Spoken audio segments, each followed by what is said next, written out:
23rd regular meeting of the Medford City Council, June 7th, 2022 is called to order. Mr. Clerk, please call the roll. Vice President Bears. Present. Council Carviallo. Council Collins. Council Knight. Present. Council Scarpelli. Council Singh. President Morrell. Present, 7 present, 0 absent. Meeting is called to order. Please rise to salute the flag. Pledge allegiance to the flag of the United States of America. To the republic for which it stands, one nation, indivisible, with liberty and justice for all. Announcements, accolades, remembrance, reports, and records. Individuals that have been waiting to put in a presentation this evening, and we ran a little late, so I'm hoping that we can get them out of here in the interest of their time. Thank you, Councilor Knight. And what paper is that? What paper number? It looks like we have a public hearing, and we also have thank On you, the sir. motion. On the motion of Councilor Knight to take multiple papers out of order, seconded by Vice President Bears. All those in favor? All those opposed? The motion passes. Hearings, 22-357. Legal notice, City Clerk's Office, notice of a public hearing. The Medford City Council will hold a public hearing in the Howard F. Alden Chambers at Medford City Hall, 85 George P. Hassett Drive, Medford, and via Zoom on Tuesday, June 7th, 2022.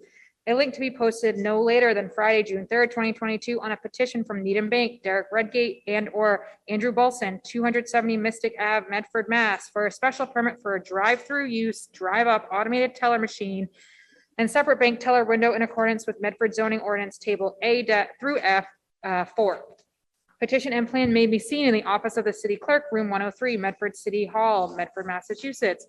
Call 781-393-2425 for any accommodations aids. TDD 781-393-2516. The city of Medford is ZEO AA 504 employer by order of the city council. Signed, Adam L. Hurtubise, city clerk, advertised in the Medford Transcript, May 26th and June 22nd. As this is a public hearing and under our new rules, first, if we could have a presentation overview from the petitioner. And when you're ready, just your name and address for the record, please. Madam Councilor, good evening. My name is Derek Redgate. I'm a civil engineer with High Point Engineering, representing Needham Bank, who is here with us tonight as well for any questions that you may have. I'd like your permission and maybe your recommendation. I have some graphical handouts that I'd like to hand out. Absolutely, If I could. Deliver them And, to the city messenger and he will pass them around. And then for the audience at home in the video, I have a tripod with some graphics as well, Thank you. which I can set up anywhere you think is the best viewing spot, whether it's inside or just outside. Right in front of me. Sure.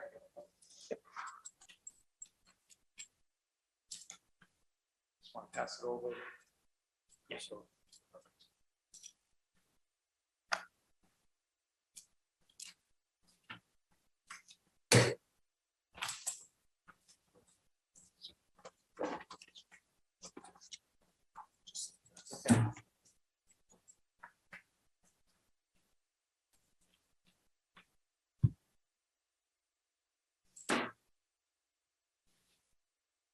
See that? Great. Good.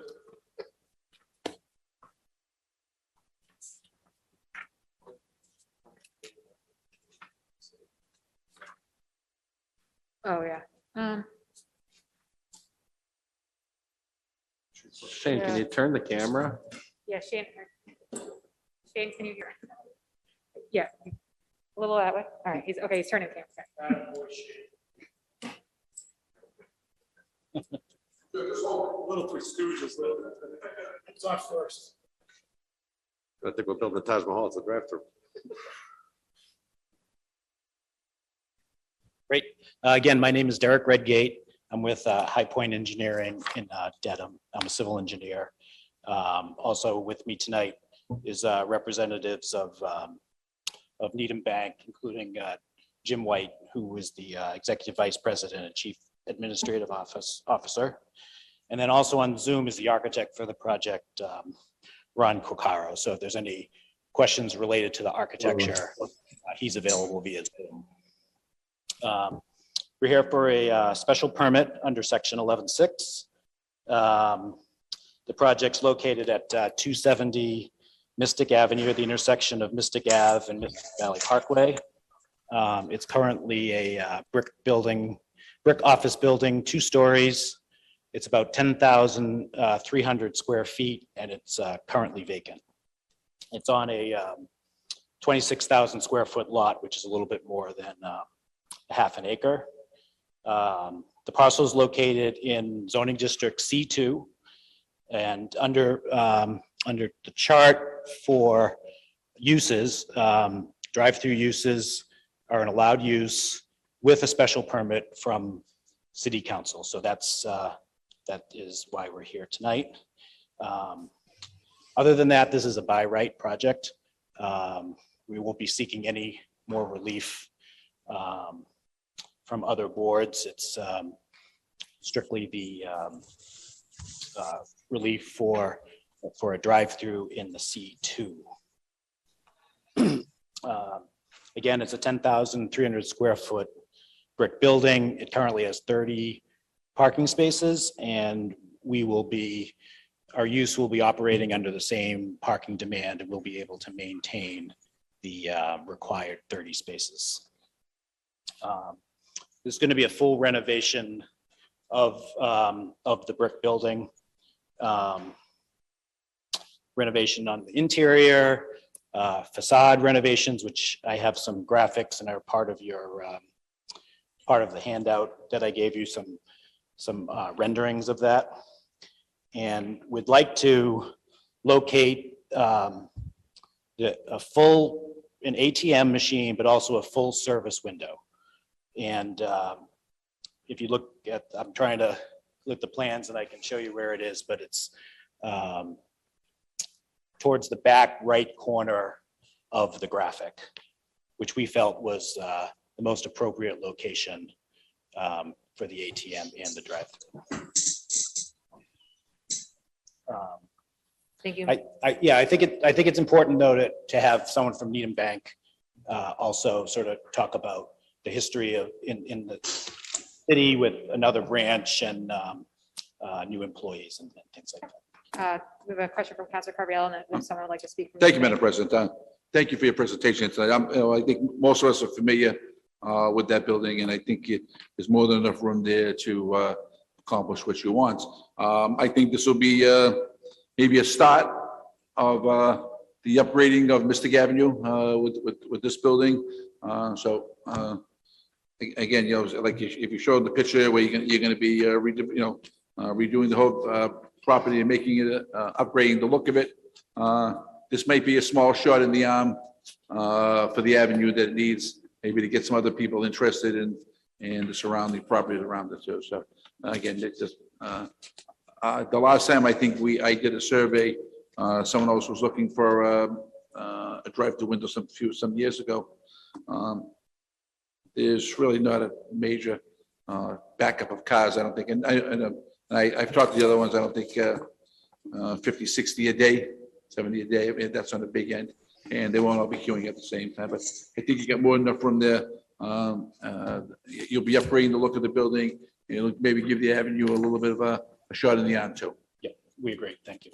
Thank you, Councilor Carviallo. Councilor Scarpelli. Thank you, Madam President. So again, thank you for the presentation. I think what's glaring right now is that what we have there, what's existing there and prior to the past location,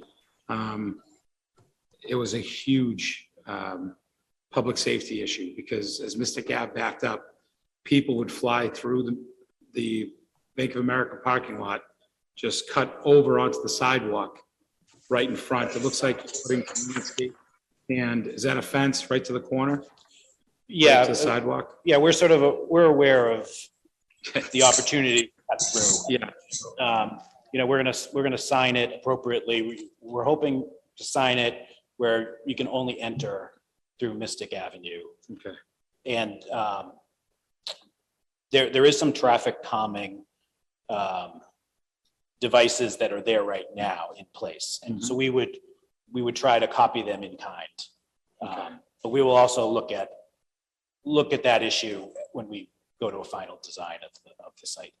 The bank would not want people cutting through. Right, we know that. So that's why I would support. I think The update looks beautiful. I think that, like Council Cariello says, this should be a gateway to our, probably one of our most intriguing neighborhoods for growth and development.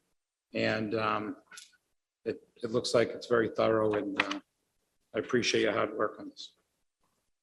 Thank you, Councilor Scarpelli. Any other questions from the council at this time? Madam President, I for one don't have a problem with this application at all. What it does is revitalize an underdeveloped parcel. That parcel's been vacant for quite some time now. It's been somewhat of an eyesore in the neighborhood. Also, past use was a bank, future use is a bank. Putting a drive-through teller machine in this location, I don't think is going to be much of an issue at all. Looks like they have the appropriate lead space to queue cars up. You're not going to back up into the street, and ample parking and square footage. So I move approval. A second. Thank you, Councilor Knight. Would someone, Councilor Collins? Thank you, President Morrell. Thank you for the presentation. Just one question. You said that the whole building inside and out will be renovated. Will the remainder of the interior space be used as offices for Needham Bank? Will all of the interior space be used for the drive-through? I'm just curious how the rest of the building will be used. Yeah, the interior of the building will be upgraded for new and different uses that banks are currently seeing with COVID, with people working remotely, hybrid. So there'll be some workstations. If we can allow Ron Coquero on the Zoom call, he's the architect, and he could further answer that question if you think it's necessary. Sure, Derek. I'll just add a little more information. So essentially, the extent of the interior is finishes and cosmetic. There's limited, if any, changes to the actual structure and the core portion of the building, the bathrooms and infrastructure, service points, etc. At the end of the day, it was retail, retail bank branch on the first floor. It will be a retail bank branch on the first floor. There were executive and support offices on the second floor. At the end of the day, after the renovations, there will be executive and support offices on the second floor. So that's essentially the extent of the interior. It's for the sake of renovations, cosmetic in nature. It's not structural. Thank you. Could I just have your name and address for the record, please? Yes, it's Ron Coquero, Studio Q Architecture. Thank you. So this is a public hearing. We do have to conduct it in a certain way before I open the public hearing. If someone from Needham Bank did want to speak, as you referenced, just to talk about this project.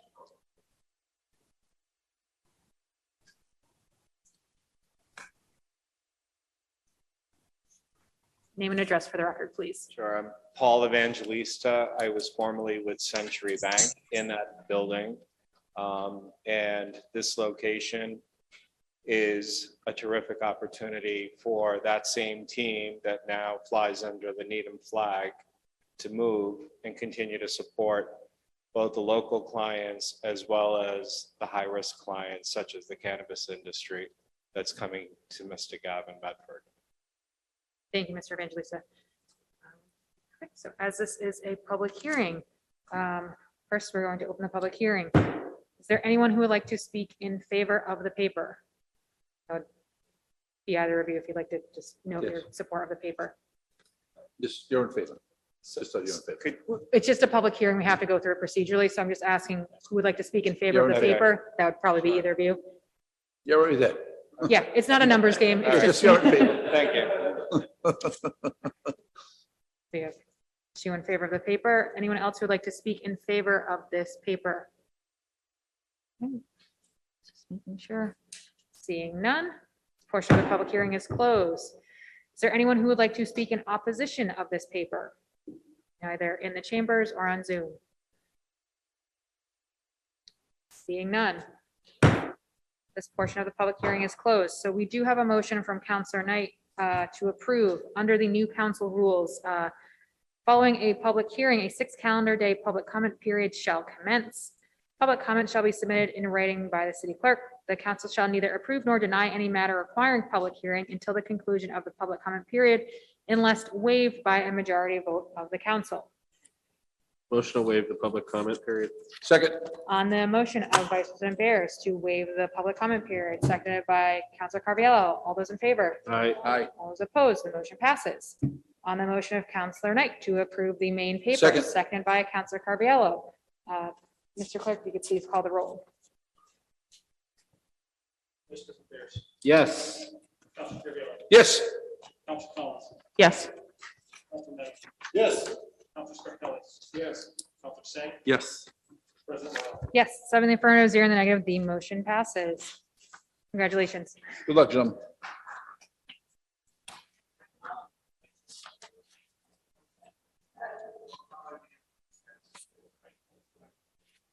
Brief moment.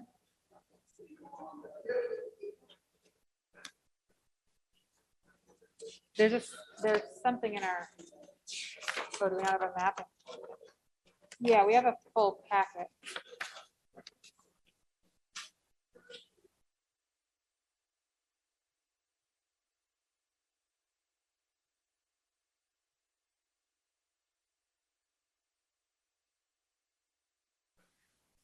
Okay, 22-365. Legal notice, petition for grant of location, National Grid, North Andover, Massachusetts, gas main locations, Medford, Massachusetts, City Clerk's Office. You are hereby notified by order of the Medford City Council. A public hearing will be given at the Howard F. Alden Memorial Auditorium, 85 George P. Hassett Drive, City Hall, Medford, Massachusetts, at 7 p.m. on Tuesday, June 7th, with a Zoom link to be posted no later than June 3rd, 2022, on a petition of National Grid Incorporated for permission for the transmission and distribution of gas in and under the following public streets, lanes, highways, and places of the city of Medford, and for the pipes, valves, governors, manholes, and other structures, fixtures, and appurtenances designed or intended to protect or operate said mains and accomplish the objectives of said company, and the digging up and opening the ground to lay or place same, to install a new gas main along Riverside Ave, Bradbury Ave, and St. James Road in Medford, Massachusetts, in accordance with the plan number 1378319. Wherefore it prays that after due notice and hearing as provided by law, it be granted a location for and permission for the transmission and distribution of gas in and under the following public places, lanes, highways, and places of the city of Medford, and for the pipes, valves, governors, manholes, and other structures, fixtures, and appurtenances designed or intended to protect or operate said mains and accomplish the object of said.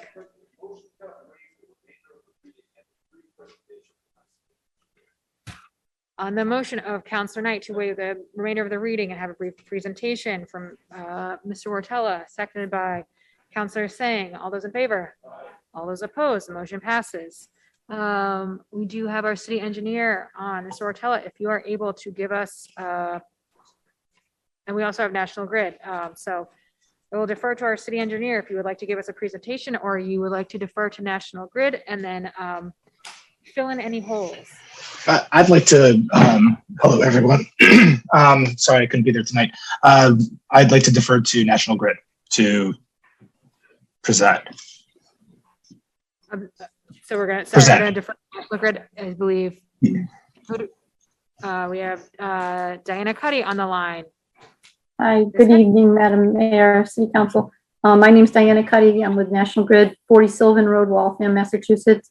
And we're here before you. We have a main replacement project in the streets that were just mentioned, but we just need a grant of location for the portion in St. James Road because it is going outside of the original grant of location, more than 3 feet away from the existing pipe.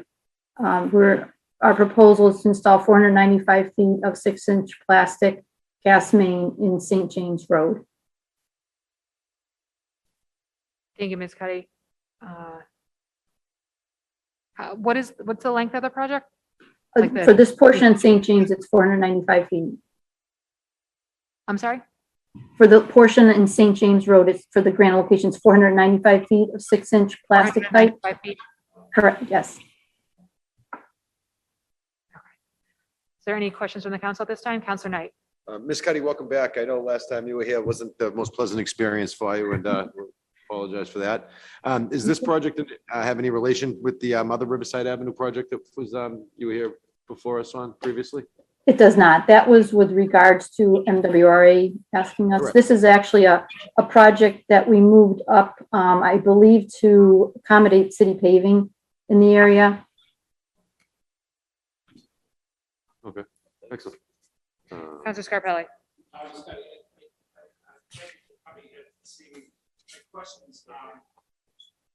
Sorry, thank you for being here this evening.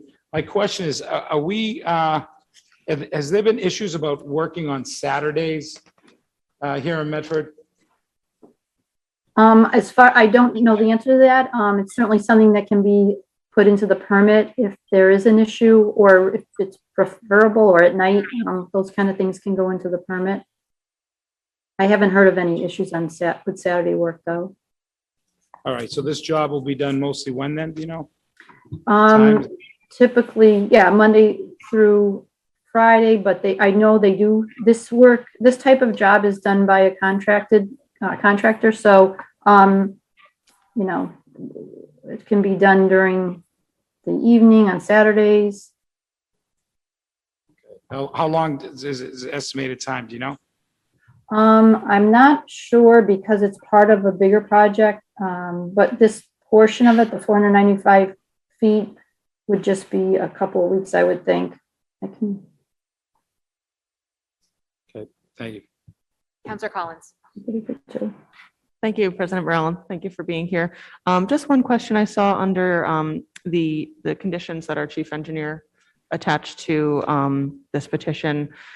Just the first one said the recommendation that the grant of location be revised to reflect the accurate location as shown in the plan, just to make sure that the paperwork reflects where the work will actually be done. I just wanted to ask if that revision had been made, or if not, if it could be what the process would be for making sure that the location is reflected accurately on the grant of location. Thank you. The clerk, Yes, let me know. that correction was made and approved by the city engineer and submitted to as a Great, thank you for revised confirming. version. Any further questions from the council? Counselor Knight. Madam President, I, as one member of this body, certainly have no opposition to this project. I think that, you know, based upon the meetings that we had earlier in the evening even, we really need to figure out what's going on underground and get that stuff taken care of so that we can take the necessary steps to resurface our roadways into a condition that is suitable and worthy of the taxpayers driving their vehicles on them. Right now, our roads are in the worst shape around. Like, you know when you're entering Medford because your car starts shaking. So, you know, with that being said, I think that this project, 495 feet, will give us an opportunity to address some underground infrastructure concerns. I'm hoping the city engineer can speak a little bit about whether or not they're coordinating any other underground infrastructure projects with the city during this period of time while the grant location is being offered and the ground's going to be open. So maybe the city clerk and the city engineer can speak to that. I know this is Councilor Singh's backyard, so I'm sure he's got a number of questions to ask about this coming up. But ultimately, I'm hoping maybe the city engineer can talk a little bit about our underground infrastructure there and if the ground's open, whether or not there's a need to do any other work or possibility. Go ahead. Yeah, hi. For this work, we are coordinating with National Grid to do work in our streets. This particular location is not one of those things where we're completely coordinating with Eversource's work. Most of this stuff is going to be in the street, and we will, you know, most of the stuff in the area is with sidewalks and other things. But I know that there will be a sidewalk replacement as well with this. So, yes. Thank you. Any additional questions from the council? Vice President Bears. Thank you, Madam President. Thanks, Diana, for being here. Does National Grid plan to come back before the council regarding the larger Riverside Ave project anytime soon, or is that now on hold? If that's in reference to the one we brought forward a couple of years ago, as far as I know, that's on hold. We were requested by MWRA to move our gas main so they could accommodate a restoration project of their water line. And I believe that's on hold, so our work isn't necessary at this time. Okay. At some point, though, you know, we do an evaluation of our gas lines based on either reliability or integrity, and independently of that MWRA project, we may find that it comes up for replacement, but I don't know if that's in the near future or far off at this time. Thank you. Yeah, certainly if it does come back up, coordination would be preferred. Thank you. Of course. Any further discussion? And if I could just, Ms. Cuddy, when is work anticipated to begin on this? I think they'd like to start right away because I do believe it is part of a paving program that the city is undertaking. So parts of the project have already been completed and they're just waiting on this last section. Thank you. On the motion of Counselor Knight, sorry, it's public hearing. I need to open. So if we did have, the petitioner already spoke, so as this is a public hearing, if anyone would like to speak in favor of this project, please speak now.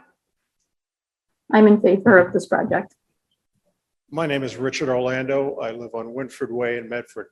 This is more just a point of information and perhaps to the city engineer. What performance criteria measurements does the city put on not only this particular contractor, others, in terms of just the timing, the schedule, the duration of the project, daily cleanup, sweeping of the streets, to basically make sure that the area where there are residents, that it minimizes the negative impact. So to the city engineer, how are you managing that? And what criteria do you have? There are a number of conditions for approval. I'm happy to share my copy with you, but I'll let him speak as well. Correct. We've set a few conditions. We can also include that they need to speak with you guys and make sure that they have erosion and sedimentation controls underway. We do supervise the projects accordingly when they're doing stuff. We make sure that their erosion controls are cleaned and the site is swept at end of day. If there are any issues, I hear you. You could always contact my office and we will definitely be out there. Yeah, and I'd also like to add that a project of this scope, the abutters do get notified. They will receive a notice, and we're including the supervisor's phone number and the supervisor's name on the notices in case there's questions. They are out there, at your disposal to have any questions answered that are specific to the job.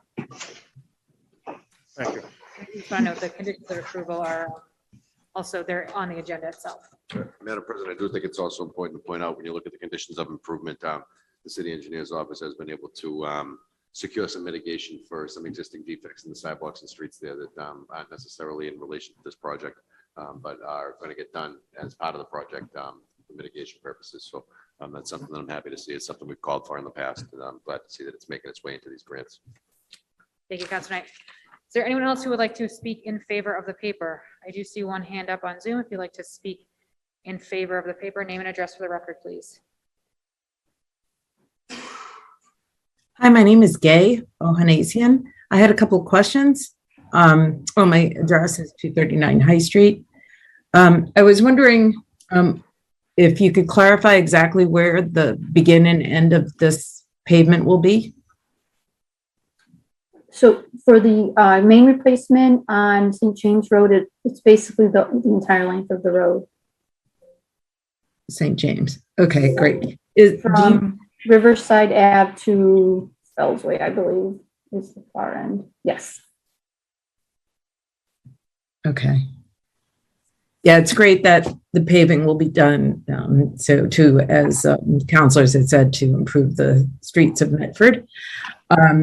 A couple other questions. Do we know, and this may not be to you, maybe to engineering or public works, are there any upcoming street openings in that area for the next 3 years that are known? I'll refer that to Owen, but usually they're coordinated. The engineer, it should. Yes, hi. Yes, there are other areas. I do not know them off the top of my head for the next 3 years, but if you can reach out to the office, I'll be sure to get those to you, okay? No, for this section. We don't have any planned Just for this section? For St. James Road, no, we've coordinated with National Grid for this one section. Yes. Right, great. And is the scope curb to curb? It was a little hard to understand that because it sounds like there's some sidewalk work that will be done too as extra mitigation. Diana should answer this question. From my understanding, we are replacing this particular piece of gas main to accommodate the city's paving. So regarding the sidewalks, I'm not sure, but I would assume the city's either doing center line to curb or curb to curb, but I would. It's curb to curb. Yeah. Like that. Okay, that sounds good. So I would be in favor of that. Thank you. Thank Is there you. anyone else who would like to speak in favor of the paper? Not seeing any. Portion of the public hearing is closed. Is there anyone in opposition of the paper who would like to speak? Seeing none. This portion of the public hearing is closed. We give them Motion to waive the public comment period. on the motion of Vice President Barris to waive the public comment period, seconded by Counselor Sang. All those in favor? Aye. All those opposed, the motion passes. On the motion of Counselor Knight to approve the paper, seconded by Counselor Scarpelli. Mr. Clerk, please call the roll.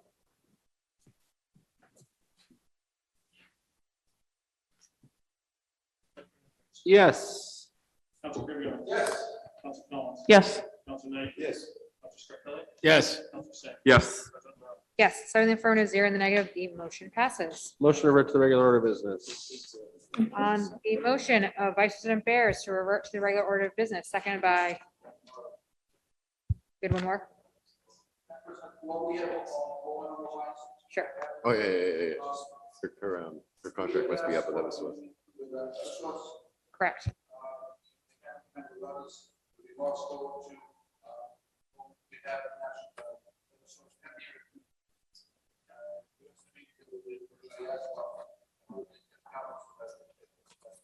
Sure, there is a representative from Eversource on the line. I'm not sure. So we can get our questions answered. Sure. Yeah, so City engineer, could you speak to that as far as a future date or, that would be more for Owen. oh, sorry, I'm not sure. Yeah. He's still here. I'm not sure if you heard Counselor Carviallo just referring to a previous agenda item in which we asked for a meeting with yourself, as well as And, I believe Eversource. Public and Eversource. Yeah. On an update on the Eversource project. I don't know if you could give us an update on when we might be able to have them come out. Yeah, like I say, unfortunately, we didn't know about the meeting, and we had a meeting already scheduled. So, And I do see there is someone from Eversource on the line at the moment. Sorry, I need to unmute you. Yes, I believe Todd is here from Eversource, and I believe he's ready to speak on that. Or maybe it's Tim. Madam President, with all due respect, this is a pretty big issue we've been talking about for quite a bit of time. But I had no idea that they were coming tonight. I don't know if anybody else had any awareness whether or not they were coming this evening, but they're here tonight to talk about it? apparently that's what the city engineer just mentioned. Yeah, we were asked to come last week, and I believe it was continued to this week. That's what told us. Unfortunately, we were not informed that we were going to be talking about this tonight. We did move it to unfinished Oh, did we business move last it? week. So that they could come back. So the paper is on the table, but I understand that. So I mean, yeah, we can get an update. Yeah, we can get an update. Yeah. Right. I Yeah. think we can get an update at this time. Do we have a word, or the rules are suspended? Does anyone want to take that from the table? Motion to take paper 22 dash something. 361 off the table. The motion of Vice President Barris to take paper 22-361 off the table, second by Counselor Scarpelli. All those in favor? All right. Aye. All those opposed, motion passes.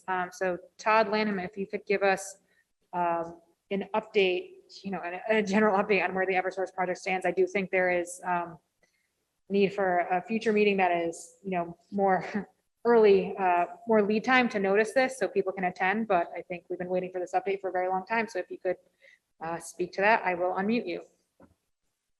Perfect. Okay, thank you very much. Yes, Todd Lanham here with Eversource. Just for the record, office address is 247 Station Drive in Westwood. And I do have a very brief update, a very brief subset of a presentation that we actually gave to residents last week. I'm happy to share that if I may. Would that please the council? Are you able to share your screen, or could you please make him a co-host, Mr. Clerk? It's very short. And again, more than happy to come back and do this in a more in-depth forum if you'd like. But I thought, at least for this forum, short, five short slides, a little brief narrative about where we are. Thank you, Mr. Lanham. Yep, you should be able to share your screen now if you'd like to try. Let's see if we can do this. Are you seeing my title slide now? We are. All right, perfect. Thank you. So once again, Todd Lanham with Eversource. I am here tonight just to give you a very brief presentation on where we are with this project. I'm going to go through 5 slides relatively quickly, certainly be able to take some questions and answers. If we have any, I'll do my best to answer any questions that you may have, or as we've discussed, if you would like, be happy to come out and give a more detailed conversation to members of the council if you'd like. Please proceed. I'm trying to forward. There we go. So just to reground everybody, I think we all know about the segment of construction that goes through Medford.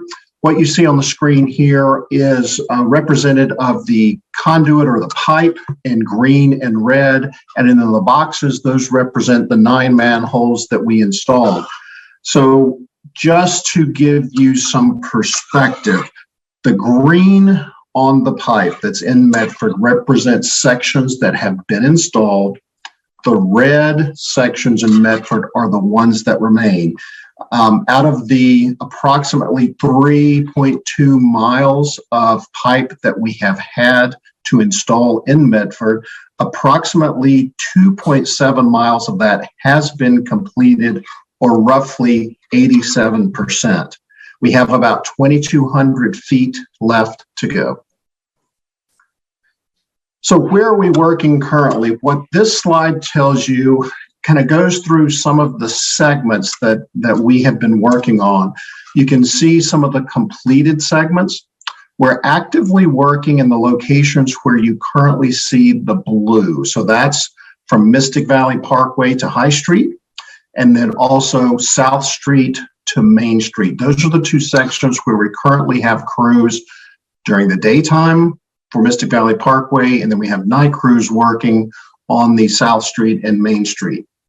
The other sections that are in black represent some projected completion dates or activity dates, given all of the activities that you heard about, the coordination between a lot of different competing interests.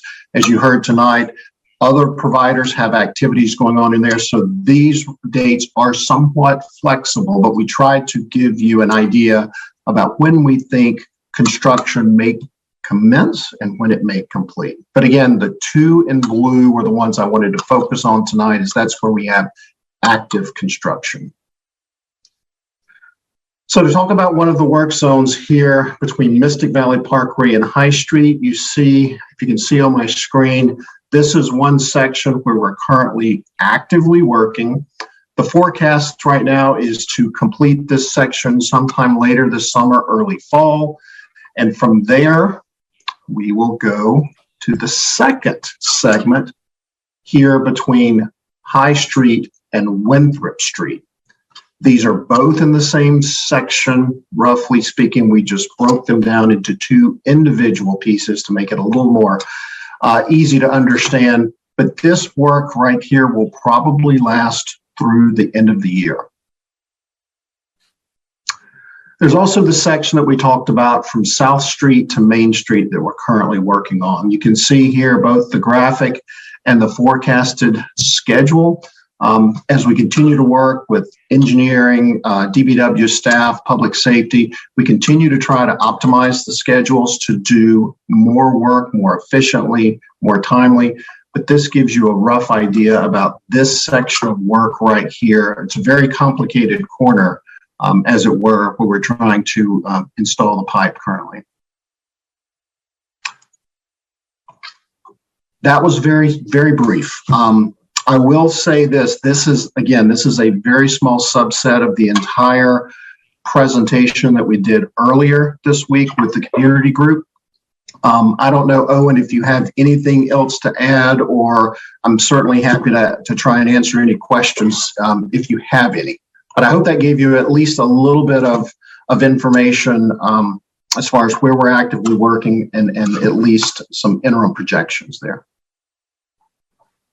Thank you, Mr. Lyon. Any questions from the council? Vice President Bears, then Councilor Carviallo. Councilor Carviallo can go first. Thank you, Madam President. Are you going to be doing any more digging on Mystic Avenue?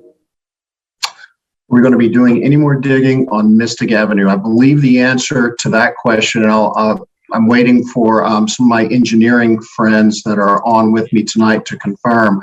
We are not going to be doing any more digging on Mystic Avenue, as I understand.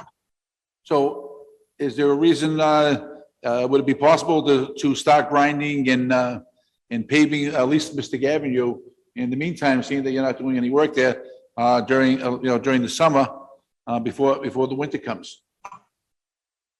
Because I think that's part of the project that you were going to be replacing the road.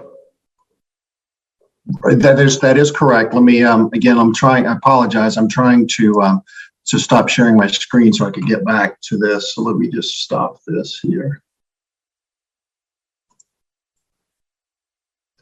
Oh, I did the wrong thing. I apologize here. So I guess the question is, when are we going to be able to pave Mystic Valley Parkway? Is that the correct answer? Mystic Ave. I mean, if that part has already been is already complete, you're not going to be doing any more digging there. Why can't you at least get that paved at least up to South Street in the interest before the end of the summer or before the winter time comes? Sorry, I'm waiting for one of my engineers that are here with me on the call. I'm waiting for them to help me out with that answer. So if you'll bear with me 1 second. I do believe we have some sections of restoration prepared for later this summer. Again, I think it's a function of making sure that we optimize the schedule, working collaboratively with the DPW and the staff to make sure that everybody that has work in and around these streets can complete it before we do the paving. But right now, I do think later this summer, and Owen, correct me if I'm wrong, I think we're looking at later this year to try and get some of that repaving done. And actually, I do agree that, we shouldn't be paving, especially if we know if there's going to be other utilities going in there. But yeah, I'd like to see if at least down to the police station done before you make the turn going on the South Street, because again, that's the Mystic Ave part has been done for a while. So again, that would be great if you could at least get Mystic Avenue done. And then we can look forward to. Yeah, Counselor, I will tell you this. We do have a weekly meeting with the engineering staff and the DPW staff. I will make sure that we bring this up with our weekly meeting to talk about those desires. And again, provided all of the competing interest, we can get in there and get all of the activity done that we need to do in the other utilities and the city projects. Perhaps we can try to get that page sooner as opposed to later. I'm sorry, Owen, I think I'm talking over you. And I couldn't get unmuted here. So basically, I believe for this year, they are going to focus on Winthrop Street instead of Mystic Avenue. And we're trying to time those up with some of the subdivisions and the other work that is going on in the street. At least that's the upper portion of Winthrop Street to get it milled. I believe the things that still need to happen in Mystic Ave is some of the pipe proofing and vacuum testing along with the whole corridor. So there's those are the things that are kind of holding up the milling and the paving as of this moment, as of currently. They need to go through that testing process before they can mill and overlay. Thank you. And do you have some kind of a completion date for this project? again, I think not wanting to overcommit and then under-deliver, we are working diligently to try and complete all of the work or as much of the work as we can during this year. A lot of factors that go into that. Construction has been rather challenging. I know we've been out here for a while. But again, I think the collaboration with the staff and public safety to make sure that we are working in a safe and efficient manner, I think that's what we're trying to do. So I'm hesitant to give you a date, but just know that the intent is for us to wrap this up as quickly as possible and complete the restoration as quickly and safely as we possibly can. Oh, and I don't know if you have anything that you'd like to add on that. So hopefully construction will be done by the end of this year, and hopefully maybe next year you can start paving all the streets that have been dug up. Is that a good assumption?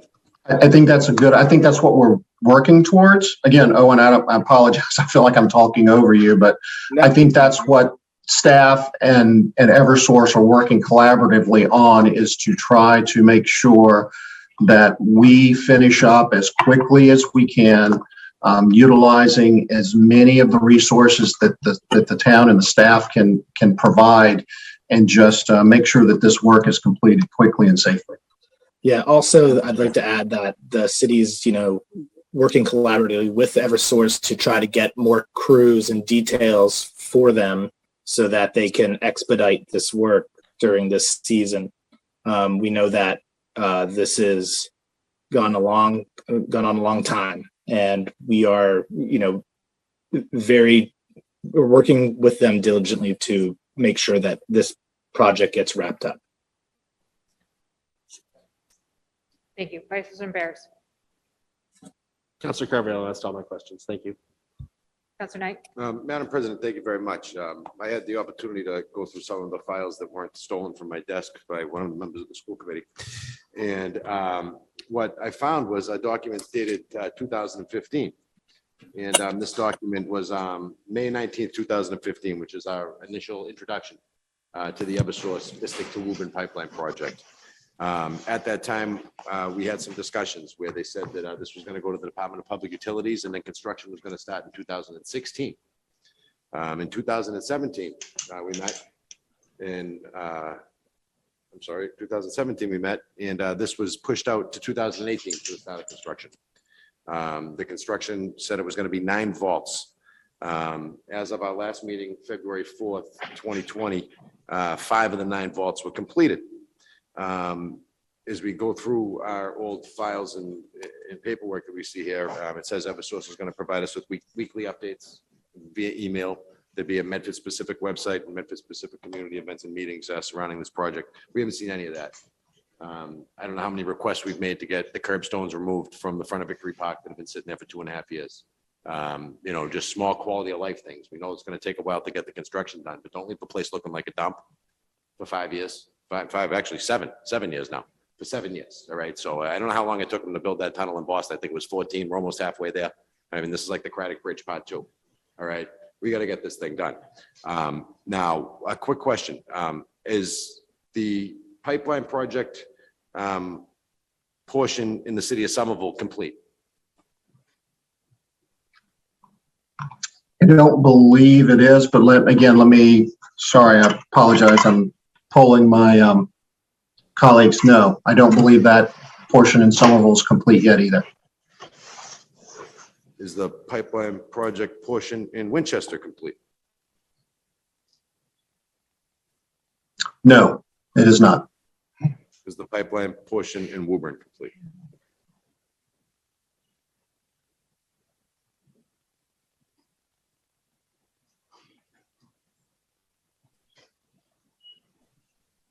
On the Woburn side, I do know that there was work that has been completed inside the substation, but as far as the street work, I don't believe that has been completed.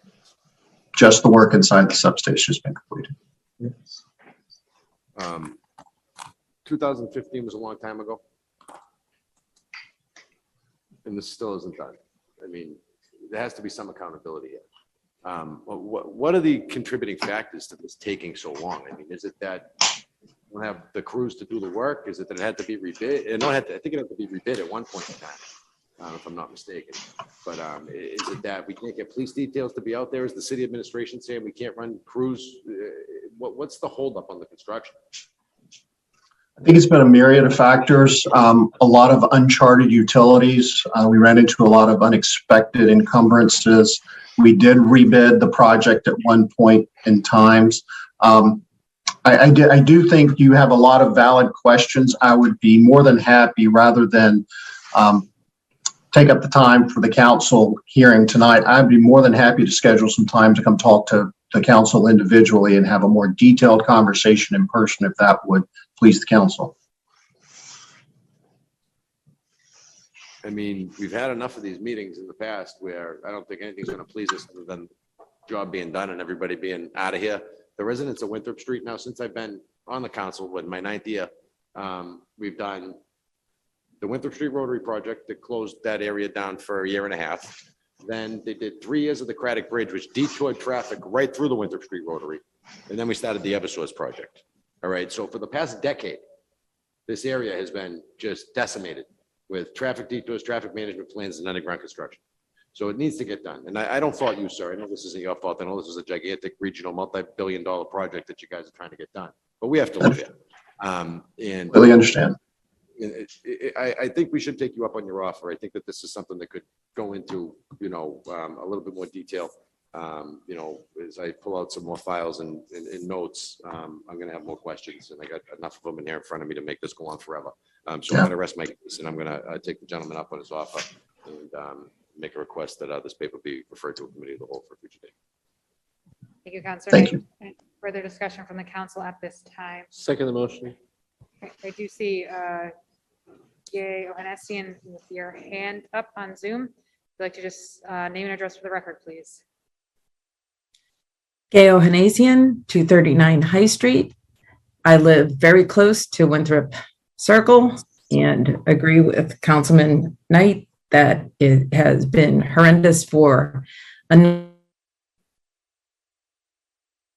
number of years. And I do want to say that I was working for NSTAR/Eversource at the time when the Winthrop Street drainage project was going through at the circle and helped out with that. So very familiar with the construction in that area when it was opened up. There's a lot of rock and ledge there. But I want to go back to, I took some notes here. The questions were very good from the councilman, but I think we have to ask a little more pointed questions, because in stepping back, this project has a number of phases that Owen discussed too. There's trenching of the pipe, and then there's proofing of the pipe. You have to make sure that all the welds of the pipe are complete and whole, so that there's no leaking of fluid that will be pressurized at 200 PSI when this is finalized. The next step is, once the pipe is proofed, then it's cleaned and swabbed and a mandrel goes through. And then after that, the cable is pulled through. After the cable is pulled through, they have to remove all the moisture and it's vacuumed. And that takes a while until it reaches a certain level of no, it's down to a micron level. And then after that, it can be oil filled, and that takes a while too. And then the next step is energizing it and making sure that it's commissioned and working. So there's a few steps. So to refine Councilman Knight's questions about what is complete, the question should be, is the pipe installed versus is it complete? Because piping and trenching is really the most, seen and difficult part of this. That's the interruption that occurs mostly, but there will be other interruptions at each manhole location as the vacuuming is done, as the oil filling is done, and between those two things, when the cable is pulled too, prior to that.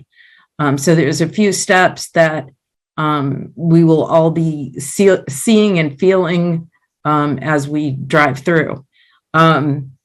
So the questions, to reiterate what was asked, in Somerville, is the trenching complete?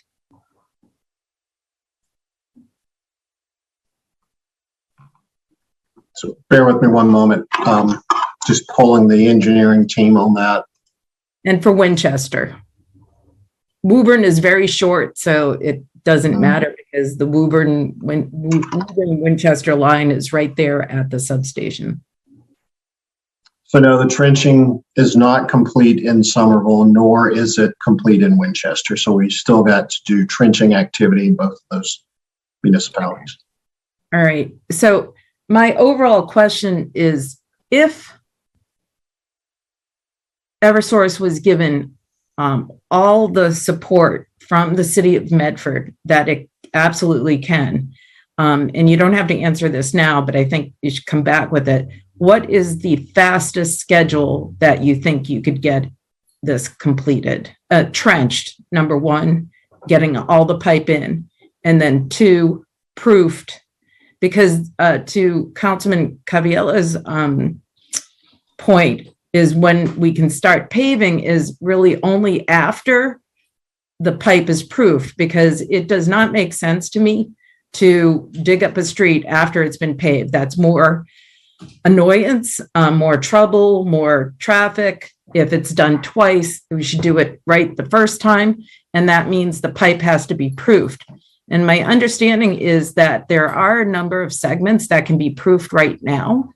And is Eversource planning on proofing those now so that we can make the streets ready to be paved? And what sections would they be? And can you do that now? Those are the type of questions. Yeah, let me just kind of summarize. All of those are great questions. I don't know that I can answer everything to your point. I appreciate you giving me some platitude here, or latitude rather.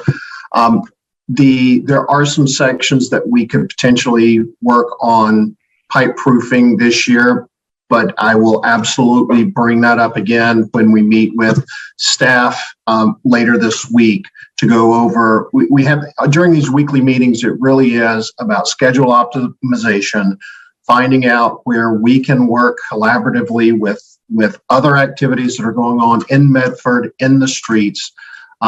So we will bring that up with the staff and work through some of these details that you've asked for later this week when we meet with them. And then we will develop some multiple schedules where we can look at optimizing the schedules and what that does to us completing the work sooner as opposed to later. So I think we're just a couple of days early on some of these very, very reasonable questions. Just let us work with staff later this week on some of those specifics, because we have been working with them to try and optimize the schedule, balancing the availability of crews, the sections of the street that multiple entities are needing to work in, and so forth.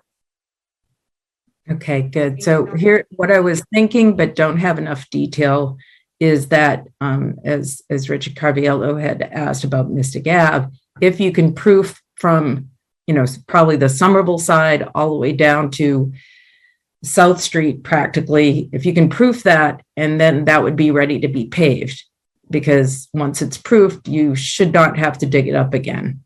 So that would be helpful and scheduled. Thank you, Ms. Messian. So we do have a motion on the floor from Councilor Knight to refer the paper to a future committee of the whole, correct? Councilor Knight? Seconded by Vice President Bears. All those in favor? All those opposed? Motion passes. Thank you. And thank you, Mr. Lane. I'm just going to pass off to Vice President Bears temporarily. Okay, thank you all. We appreciate you letting us come this evening, and we will we'll make sure that we're prepared for the next committee of the whole meeting when it's scheduled.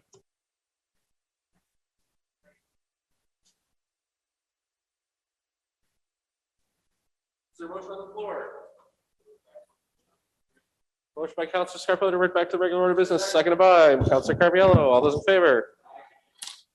Motion is approved. Records, the records of the meeting of May 31st, 2022 are passed to Counselor Sang. Counselor Sang, how do you find those records? I find them in order and I move to approve. Motion by Counselor Sang to approve the records of the meeting of May 31st, 2022, seconded by? Don't move. Seconded by everybody. Go with Counselor Collins. All those in favor? Aye. All those opposed? Motion passes. Reports of committees, 22-354, June 1st, Committee of the Whole report to follow. This was trees. This was trees. All right. This was a meeting on the tree ordinance. I believe we kept the paper in committee pending basically a complete overhaul of the draft ordinance by the legal counsel. Motion of Counselor Knight to approve, seconded by Counselor Sang. All those in favor? Aye. Motion passes. Announcements, accolades, and remembrances. 22-372 offered by Counselor Knight. Be it so resolved, the Medford City Council congratulate the students of the class of 2022 on their recent graduation. Counselor Knight. Mr. President, thank you very much. After a couple of years of uncertainty, a couple of years of confusion, we've finally seen a class go through the school year without having to learn remotely. And it's great to see the class of 2020 had to overcome 2022 had to overcome some great adversity over their time in school.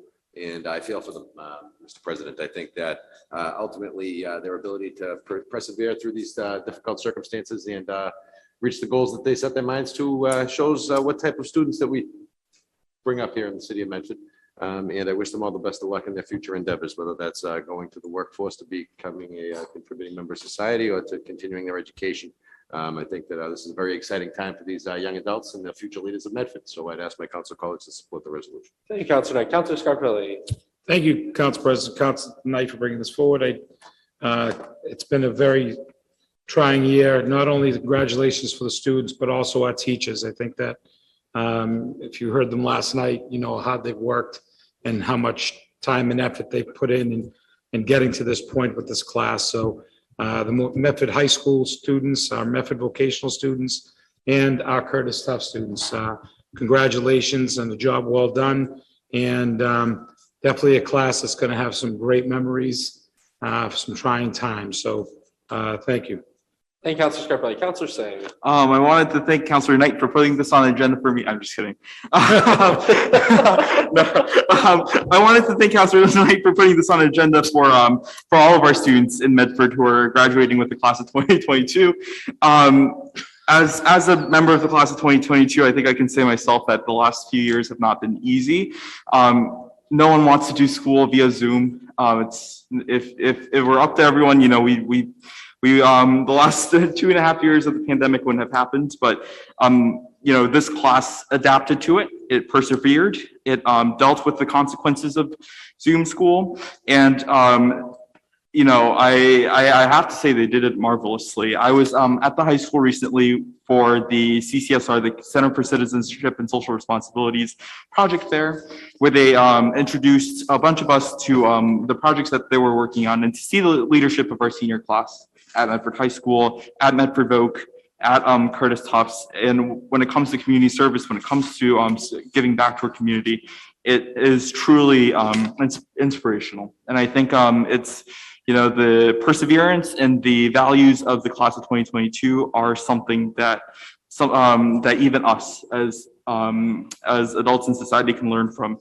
And truly, I think it lends some gravitas to the idea that we should have students that inspire us and aspire to be great. And truly, I think this class has done it.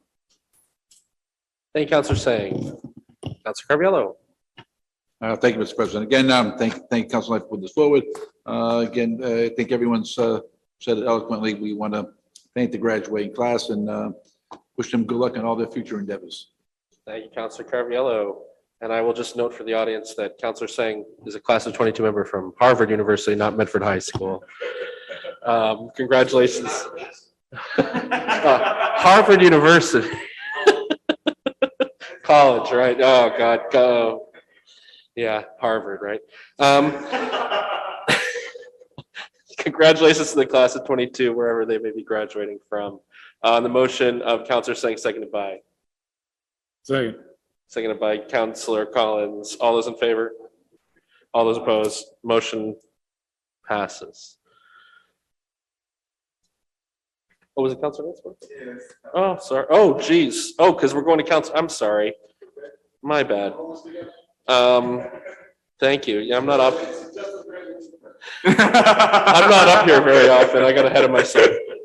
Sorry about that. 22-373 offered by Counselor Sang. Be it resolved that the Medford City Council recognize Pride Month and affirm its support of the LGBTQ plus community. Counselor Sang.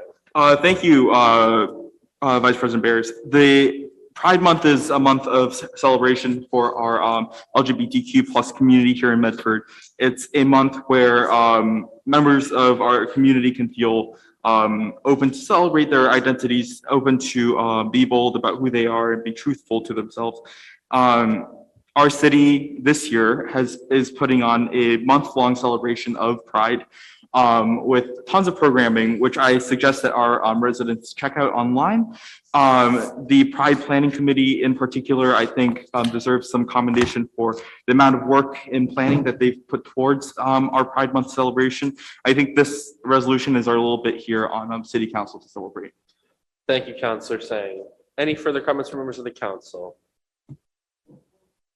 Motion of Counselor Sang, seconded by Counselor Knight. I'll just add that yes, there's a extensive list of events. Some of them have already occurred. I know that a lot of planning went into it, and hopefully some of them will be a welcome respite from otherwise difficult budget conversations that we're going to be having over the next few weeks. On the motion of Counselor Sang, seconded by Counselor Knight. All those in favor? All those opposed? Motion passes. 22-374 offered by Counselor Knight. Be it so resolved that the city administration install digital messaging boards in our public parks to display city notices, field rental permits, schedules, and other neighborhood information. Counselor Knight. Mr. President, thank you very much. A couple of weeks ago, I was up at the Little League field and the Red Sox were playing the Dodgers. It was a great game. And as I was walking the field with my wife, I was approached by a couple of staff members from our recreation department. And they were having a difficult time because they had pulled permits for an adaptive kickball league. And one of the baseball teams was using the field without a permit. And this turned into a little bit of a, what was that word you used earlier? Kerfuffle. Turned into a little bit of a kerfuffle. And as I thought about it and I walk around the community and I look in our business districts, I see these, what are they called? SOFI boards or SOFI messaging boards? And I thought it might make a lot of sense to see if we can install those in our public parks so that we can put community notices up there. I mean, ultimately, when you drive by our parks on a Saturday, you'll see a place that park packed with soccer players. You'll go by Drain Field, you'll see baseball players there all the time. You go up to the Field of Dreams and you'll see lacrosse players up there all day long. So I think it might make sense, Mr. President. There's a way for us to expand the reach of our community notices, but also create some awareness about the permitting process, when the fields are available, who's going to be using them, to take some of the confusion out of the game and to prevent kerfuffles like the one we've seen just a couple weeks ago. Thank you, Counselor Knight. Any further comment? Counselor Sang. Thank you, Counselor Knight, for putting this on the agenda. I want to second this motion, the motion to approve. Counselor Knight touched on it, but we do have a little bit of an information disconnect in our community. And I think this is one of many ways, but a great way that we can start to bridge that divide in our community. Everyone uses our parks, right? If you go there for walks, new residents, longtime residents, everyone uses it. To have that as a medium for us to, disseminate information, I think would be very useful and very helpful. Great. Thank you, Counselor Sang. Any further discussion? On the motion of Counselor Knight, seconded by Counselor Sang. All those in favor? All those opposed? Motion passes. 22-375 offered by Counselor Knight. Be it so resolved that the city solicitor provide the council with a draft ordinance requiring the city administration to present the city council with a review of the warrant articles on a monthly basis with a timely resolution. Counselor Knight. Mr. President, thank you very much. If you take a look at our agenda and we go to reports due and deadlines, you'll see paper 22039. Paper 22027, a monthly copy of the warrant articles from the chief financial officer. Now that was paper 27 from this term, right? So that must have been in the first 2 or 3 meetings, requesting that we get copies of the warrant articles each month. And the warrant articles are actually where our money's going, where our bills are being spent. All right. So we pass a budget And the budget says this is what the bills are going to be, but the warrant articles are actually where we are spending our money. And I think it's very important that the council sees that information, especially based upon the financial mess that we're in right now. So after 2.5 years of begging for this information and having to get it in dribs and drabs and spatterings from the administration when they felt like giving it to us, I felt as though it was time for us in order to really solidify our position here as being financial watchdogs in this community, that this information be solidified in the form of an ordinance so that it's not so mysterious and hard for us to get. Now, our new CFO was very gracious and made it sound like this was a public document, which I agree with him it is, and that it would be no problem for us to get them, and I don't think it should be either. And that's what our previous CFOs and previous chief of staffs have all said as well. But for some reason, I still haven't seen one, and I can't tell you how long. So with that being said, I think it's time that we codify this to make it so that it's an official function of the position, so that they actually have to send it to us on a monthly basis as a requirement of their job, so that we have the information that we need to make informed decisions on behalf of the taxpayers. Thank you, Councilor Knight. I guess this will be our one ordinance of the year. Yes. Councilor Collins. Thank you, Vice President Bears. Thank you, Councilor Knight, for putting this forward. I was happy to see this on the agenda. I think this is, obviously just the type of structure that we all want to be seeing, and, our conversation starting at 5:30 just shored up how critical it is for us to be getting much more regular communications. And as the term goes on, my belief strengthens that, the way to make sure we see something is to put it in an ordinance, even if the path to getting it there is more difficult than it should be, given the resources at our disposal. And, I think this goes for other ordinance topics as well. It's not necessarily just for this administration or this term.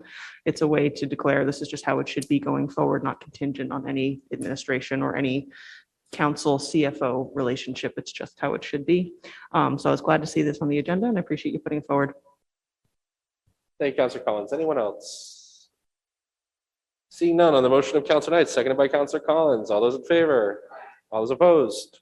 Motion passes. I'm going to turn it back over to President Morrell. And we're withdrawing 22-376.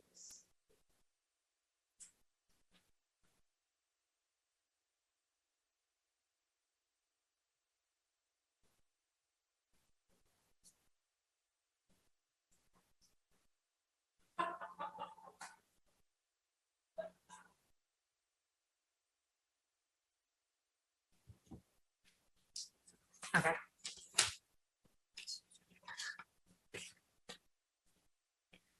Paper 22-376 was withdrawn. So moving on to 22-377 offered by Councilor Collins. Be it so resolved that the Subcommittee on Housing meet to discuss the proposed housing stability notification ordinance. Councilor Collins. Thank you, President Morrell. So this is my attempt to resurface a paper that was put forth by former Councilor Falco in February of 2021. It was referred to the Subcommittee on the Elderly and Housing. So I just wanted to add this to the lengthening queue of projects that will undergo in subcommittee and the Housing Subcommittee in particular. I've felt it's important for a long time. For a long time, I've been excited for us to draft a proposed ordinance around, the idea of housing stability communications. And the events in this community of the past 3 months have unfortunately only solidified my sense of the urgency for this. In the past 2 weeks, I've heard of 2 separate buildings, not including the one that we all heard from in person in March, that are encountering landlord-tenant strife, where there are potential issues of tenant exploitation. And regardless of the circumstances and the outcomes of those particular cases, what that says to me is we need to set up a system in our community, like those that exist in other communities, where when a landlord-tenant relationship is established, the rights and the resources and the rules that govern that relationship are made clearly known to both parties. This type of ordinance can be tailored, however we see fit. I know some communities set it up so that when a lease comes to an end, a tenant receives, a city-approved memo on, things you should know when you're terminating your lease. In other communities, it's that, as well as, within 30 days of moving in, your landlord has to provide a city-approved memo on your rights and resources as a tenant, in your language spoken at home within a month of moving in. It's just a great way to make sure that everybody is on the same page and knows everything that they should know to be empowered in that relationship. So I think that this is something, I don't think that this should be a big lift for our city. And I'm excited to discuss it further when the Housing Subcommittee is able to get around to it. Thank you, Counselor Collins. Vice President Bears. Thank you, Madam President. Thank you, Councilor Collins. I look forward to hopefully scheduling this meeting soon. And I just want to thank, I believe Councilor Falco actually was the initial sponsor of this ordinance in 2021. And I think it was incredibly relevant then as we were looking at it relative to the pandemic, and now as we are seeing those protections go away, as well as the ongoing market issues and housing crisis. I think it's really, this could have helped people. And I think if we can move it quickly, it would be of help to people in the future. Thank you. Thank you, Vice President Bears. Counselor Sang. I agree with my fellow councilors that this has to be a top priority for our council. I think as my fellow councilors alluded to, we're already seeing the effects of not having moved on this quick enough. We need, and a lot of that's due to the lack of resources that we find ourselves with, with the attitude that we're supposed to be passing one ordinance a year, that's just not reality. And the funding that we have for for legal help does not it makes us have to pick and choose. But I agree with my colleagues that this has to be pushed to the front of the agenda. This is something that I think many of us ran on in the last election. It's something that we definitely we have a very clear mandate for, and I think something that residents in our city are begging for. Thank you, Counselor Sang. Any further discussion? On the motion of Counselor Collins, seconded by Counselor Sang, all those in favor? All those opposed? The motion passes. 22-378, offered by Vice President Bears and Counselor Knight. Be it so resolved by the Medford City Council that the city clerk create an internal office process and a shared spreadsheet for tracking requests by the city council to the administration and/or state agencies and their responses. The spreadsheet would include the date, paper number, resolution language, requested deadline for response, if any, and link to a copy of the response if received. Be it further resolved that the city council meet in committee of the whole to discuss this process with the city clerk and needed staff. Be it further resolved that beginning in September 2022, the city council will hold monthly committee of the whole meetings to review responses and outstanding requests. Vice President Bears. Counselor Knight. I feel like an old man now, like the senior member over here for a minute, Councilor Caviello. So, Madam President, this was an idea that came up in conversation with Councilor Bears and I. Ultimately, when you take a look at the resolutions that this council passes, we pass a resolution and we send it to the administration, and the administration is supposed to respond to us within a specified time frame as outlined in the city charter. I believe it's 7 to 10 days. If you take a look at the last 6 council packets that we have, you'll see that there's not one response to one council resolution in any one of those 6 packets. And that covers a span of 6 weeks. So I think that's a little bit longer than 7 to 10 days. So my thinking behind this was that, we need to take a look at the work product that we're putting out, not necessarily just the talk that we're talking. We need to walk the walk as well. And when we decided that the best use of our time would be in the committee process, in committees of the whole and the like, one of the things that I always felt was lacking was our follow-up on the items that left the council floor. Items that were on the agenda that left the council floor that went across the hall to the administration. If the administration doesn't respond, what's the follow-up, right? There's no follow-up. So I thought this was a good way for us to keep track of some of the things that we're trying to do to make a difference in this community, and also hold the administration accountable to the regulatory confines that have been established for us to work harmoniously, right? So I think that this is a step in the right direction for us to be a little bit more transparent, to show what it is we're looking for, what it is we're asking for, and how we want to do it.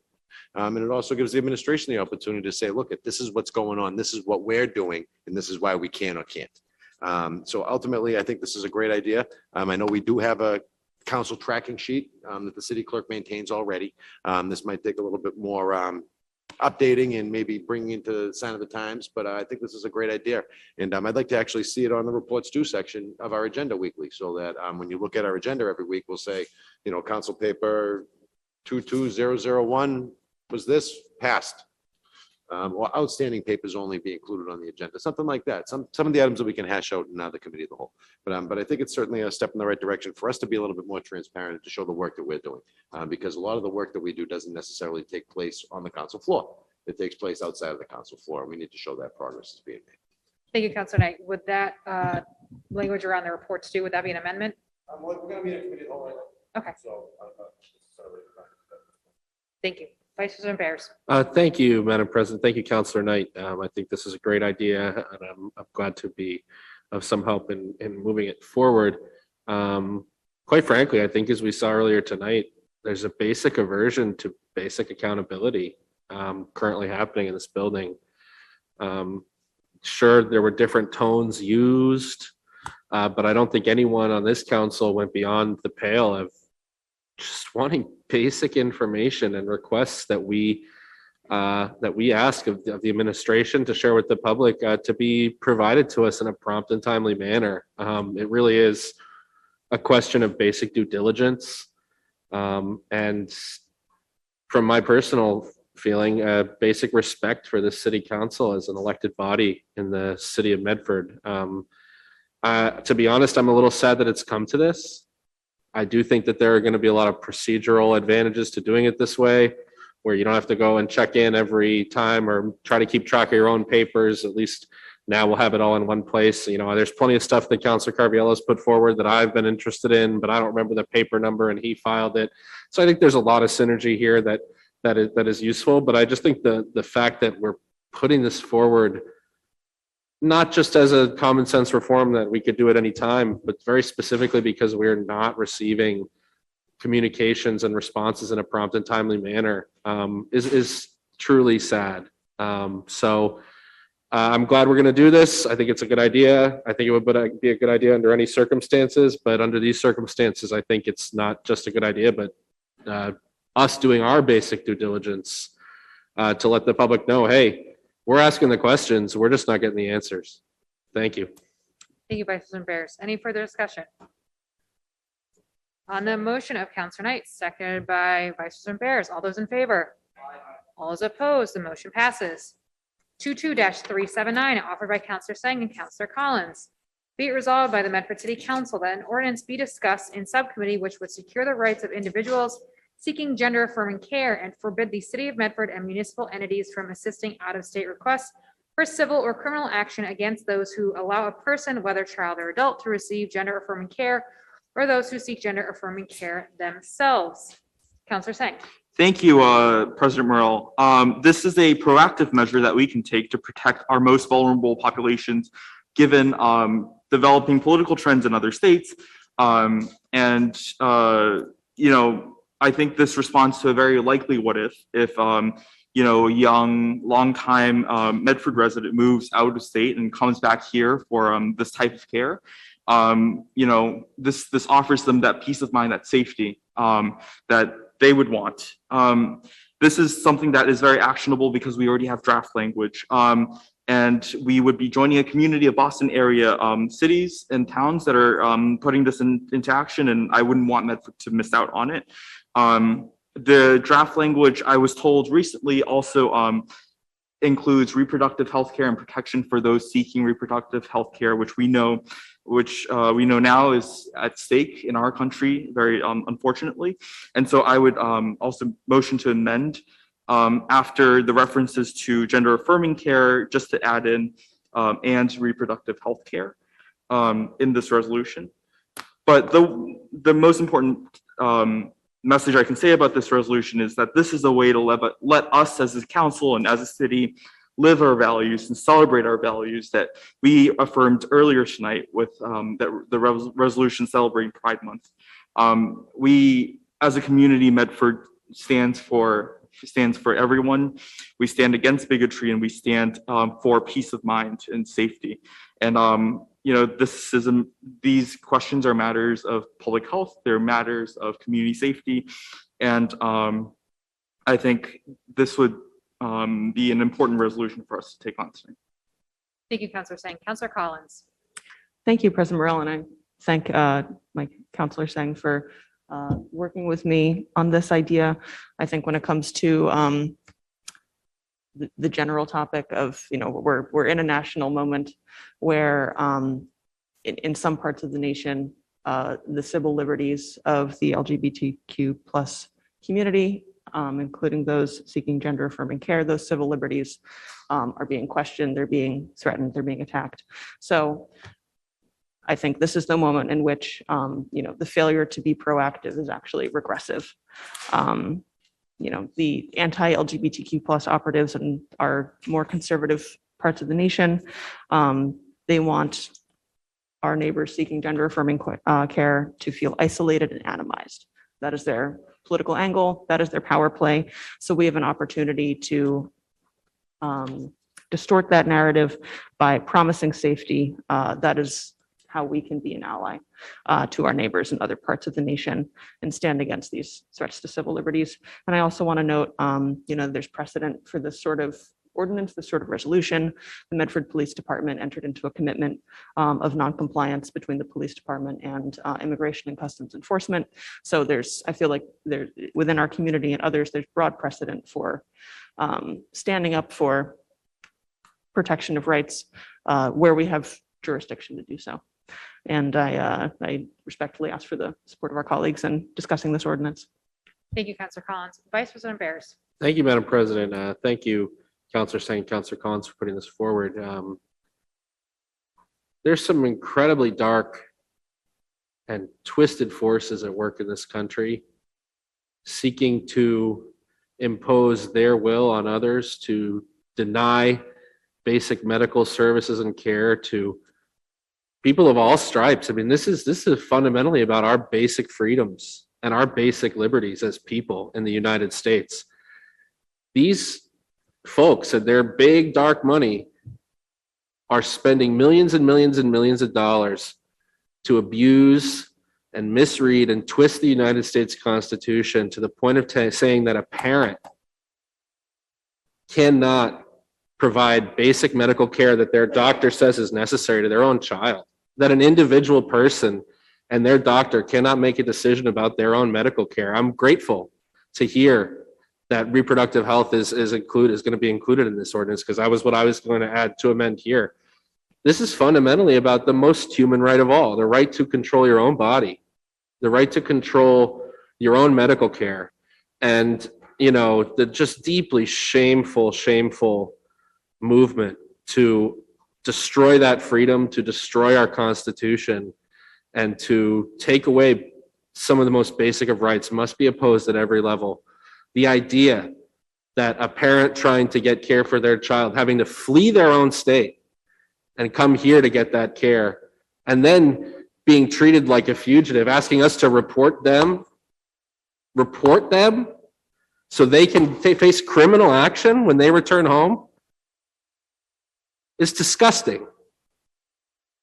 And if we can even play a small part, if we can even help one person feel welcomed and safe, and understanding that here in the city of Medford, in the Commonwealth of Massachusetts, that we still believe in the Constitution and the basic American values of the right to choose and the right to control your own body and the right to liberty and the right to just be accepted and live your life and make what is an incredibly, any medical decision is difficult. Make an incredibly difficult decision without worrying about the watchful eye of some overlord who says what you can do and you can do and you can do and you can't do with your body. I think we should do it. So I'm very thankful for you for putting this forward. And I just can't even begin to speak to the completely anti-democratic, anti-populist, 70% of people in this country are saying what's going on here is completely wrong. But we're going to have a Supreme Court gut it all, a Supreme Court that isn't even justly appointed, a Supreme Court that, is appointed by hundreds of millions of dollars of dark money. It's just wrong. So if we can do anything, I think we should. I would move to refer this to the Public Health and Community Safety Subcommittee. Thank you. Thank you, Vice President Bears. Any further discussion from councilors? If I could briefly from the chair, I want to thank Councilor Singh and Councilor Collins for bringing this forward and Councilor Singh for making that amendment. Councilor Collins, I think you really hit the nail on the head where to do nothing at this point would be regressive. I understand that, people may say, this is not a city level issue. Why are you discussing this? And I think we're seeing across the country, we're seeing multiple states turn to policy by way of bounty hunters, to enact policy by putting bounties on those seeking reproductive care, seeking gender affirming care. And I agree with Vice President Bears, if there is anything we can do at the city level, we absolutely need to do it to protect our residents. And it's what's right, it's what's just, and to do nothing would be regressive. So I thank you for bringing this forward. Name and address for the record, please. 61 Locust Street, Medford, Mass.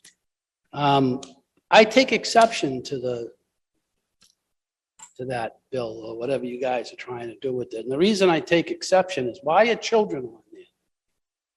I'm just curious. Can someone tell me why children are on here?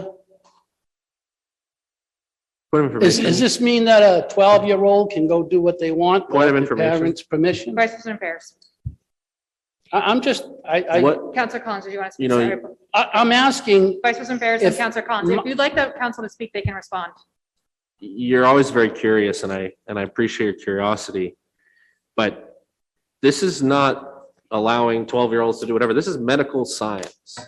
no, it's not. Yes, it most certainly is. It most certainly is.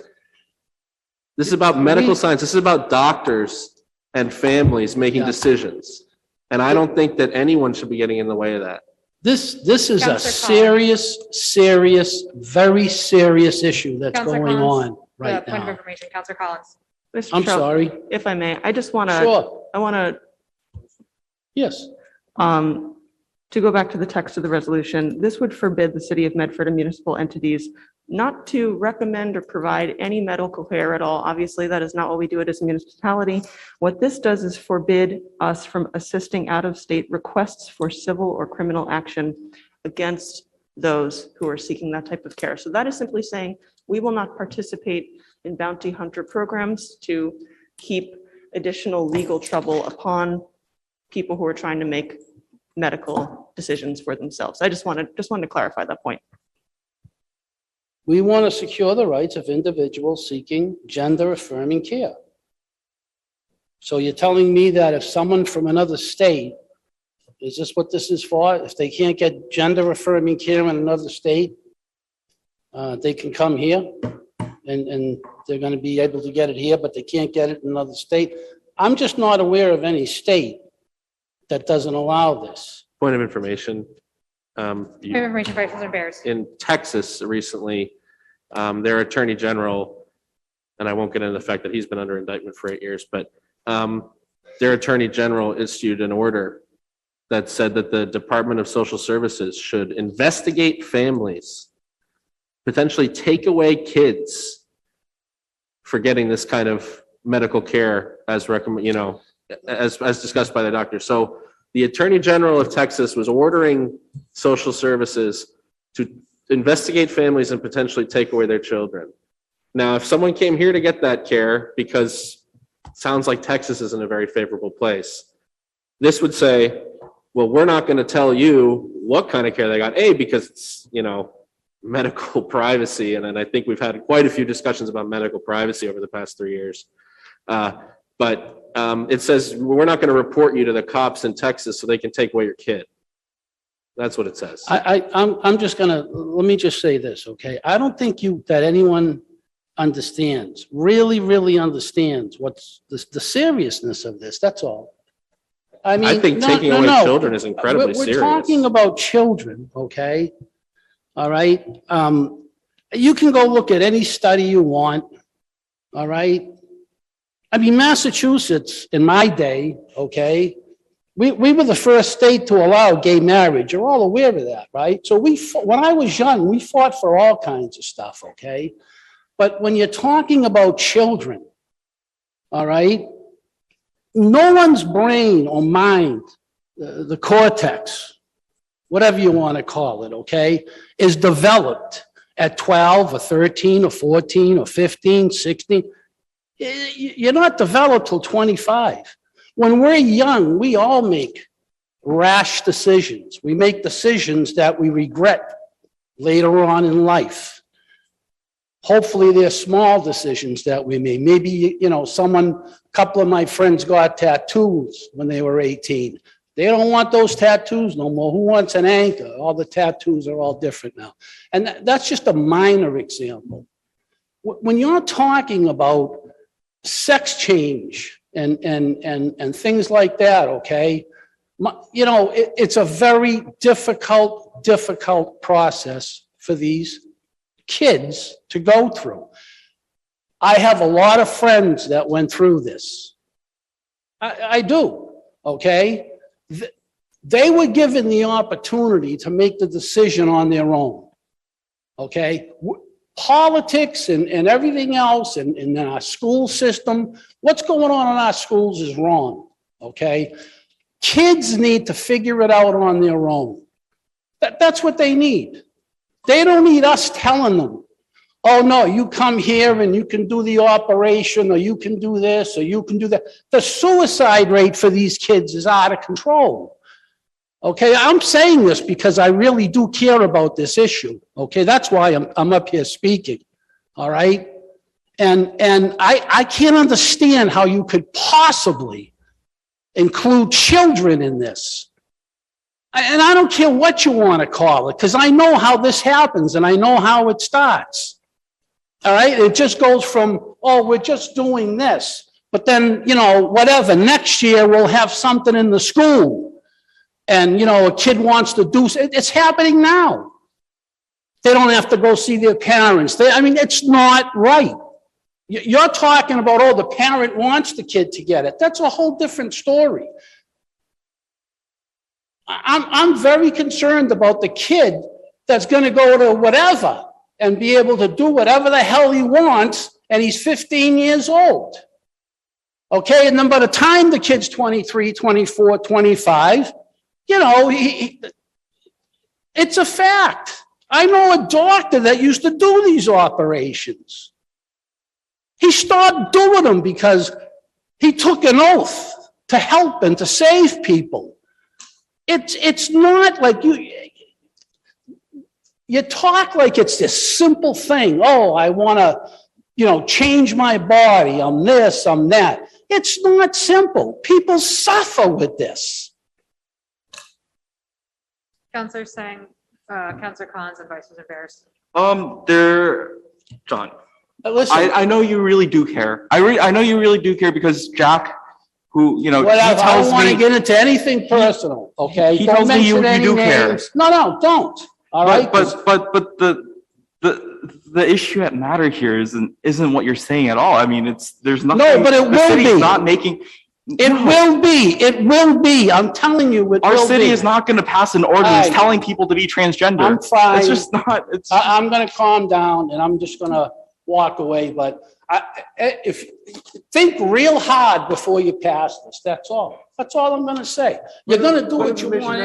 Thank you, Mr. Petrella. Point of information, Counselor Knight. And, I mean, listen, I'm more focused on hyperlocal issues. You know, I didn't run for Congress. I didn't run for state senator. I'm from Memphis City Council. I want to fix potholes. I want to fix streets. All right. But I also want to protect people. And when I'm looking at this language and I'm listening to Councilor Singh and Councilor Collins' speech, I think all they're saying is that Medford's government should mind its business when it comes to issues of sexuality, when we're being asked to enforce another state's laws and provisions. Is that the best way to explain this? 100%. We should just mind our business, Right, right? right. This is about getting government out of people's personal lives. It's about, you know, letting families and doctors make their own decision. And, you know, it is a right-wing talking point to say that people who are 12, 13, 14 are getting sex changes. That's a right-wing talking point, because that's not the case with what's happening in our country right now. It's just not true. It's just not happening. It's a made-up fiction to get people scared about these issues. Well, I mean, let's look at it from just an operational standpoint, right? We just talked about having a $7.5 million budget deficit, right? Let's keep our streets safe. Let's worry about that, right? Let's not get involved in other states' nonsensical policies. and Right. provisions, We don't have right? time And for it. Why are we going to get involved in that? That's the Right. way I look at it. We don't have time for it. We don't have money for it. And this is basically just saying, you know, it's not our business. It's not our place in government. Thank you, Counselor Sang. Counselor Collins? Thank you, President Morella. I was going to make the same point. Thank you. Melanie Tringali on Zoom, name and address for the record, please. Yes, Melanie Tringali, 116 Forest Street. Just a couple of points of clarification I'm asking. One, if it's really not your business or our business, then why are we writing an ordinance? Number one. Number two, when you say whether child or adult, are you usurping the parental right for that decision? So if a 12-year-old child came here from another state wanting a sexual change, but the parent doesn't, how is that ordinance going to deal with that? And then my last point is, some of the things you say is not, I think some of your words were a little bit harsh. I'm a Catholic. I'm against abortion. I don't force people not having an abortion, but I do believe in strong morals and values that it's wrong, and that people should be counseled on those types of things. I do think that children make decisions rashly. They don't think, as a parent of 4 children, I can tell you they don't think about the consequences very often. And so I guess those are my questions. And then lastly, you talked about medical rights and medical freedom, and I'm just wondering where the medical rights and medical freedom were when those that didn't want to have vaccine mandates were excluded from a lot of their activities over the past year and a half. That's all I have to say. Thank you, Ms. Tringali. Anyone else who would like to speak? Vice President Bears. Thank you, Madam President. Yeah, I think Councilor Knight reiterated a major point here, which is just saying that we're not going to try to enforce the laws of other states and jurisdictions when it comes to this issue. So that's all this means. Secondly, this is going to subcommittee for discussion, so we're not making a final decision tonight. And third, the facts are very clear that people who, whatever age, this says individuals, any age, that people of any age who, and as Mr. Petrella said, that people need to work this out on their own. Now, working this out on their own, there's a support system there. People who receive support, who receive kind guidance and advice, are much, much less likely to commit acts of self-harm than people who are told, you can't access this, this is a crime, you can't do this, and we'll come after you. That's the difference here. People who are penalized and criminalized for their medical decisions, those are the people who commit self-harm. Those are the people who get hurt. People who receive support and advice and the kind of network of people behind them to make a very difficult decision, which we all acknowledged and said many times is an incredibly difficult decision in some cases. Those are the people who go on to not face self-harm and face social isolation. So, that those, regardless of comments made, those are the facts. Thank you. Thank you, Vice President Bears. Anyone else like to speak? Seeing none. On the motion, Councilor Singh and Councilor Collins, seconded by, it was on the motion of Vice President Bears to send this paper to the Public Health and Community Safety Subcommittee, seconded by Councilor Singh. All those in favor? All those opposed? And the paper as amended. Motion passes. Public participation. Is there anyone who would like to speak for public participation? Any subject?